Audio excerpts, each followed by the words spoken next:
COVID-19 funds running dry for small businesses today as Republicans accuse Democrats of stonewalling additional aid because they're stonewalling additional aid. Speaker Pelosi and Chuck Schumer actually wrote a letter, and here's a quote from it. One of the most selfish, nearsighted moves in American political history. That's what they called the move last week by Mitch McConnell to ask for more money. Now joining us is the CEO of the Job Creators Network, Alfredo Ortiz.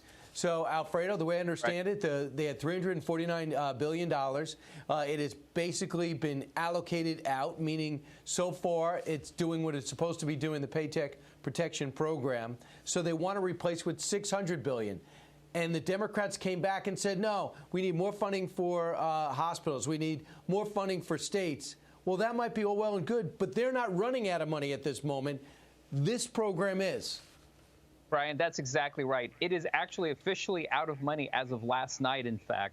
And that's why the president asked the Senate to go back and ask for additional funds to make that cool $600 billion for the program. But it is actually officially out of money, which means that banks can't even accept applications anymore, because once those appropriations are gone, which, again, they are gone as of last night, they can't even accept applications. So $250 billion was asked for last Thursday.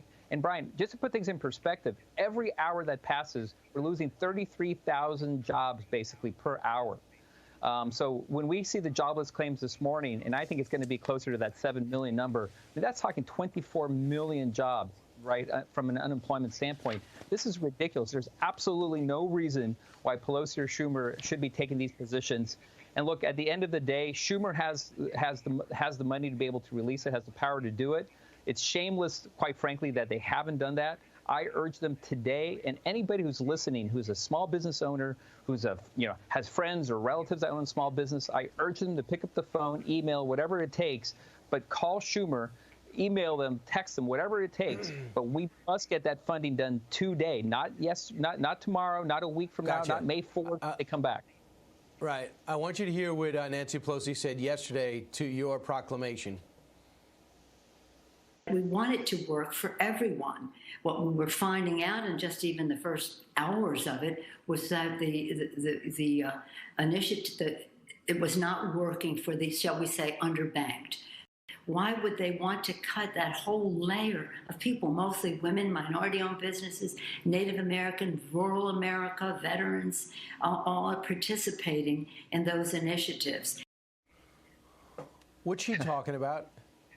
Yeah, Brian, that's just ridiculous. I mean, there were definitely bumps in the program, right? I mean, we got to put this in perspective. Within 1 week's time, in fact, less than 1 week's time, the Treasury put together a brand new $350 billion lending facility for the banks. Or there are going to be bumps along the way, yes, but they weren't targeted to exclude the minority and the, as she calls it, the underbanked or underserved. That was completely ridiculous.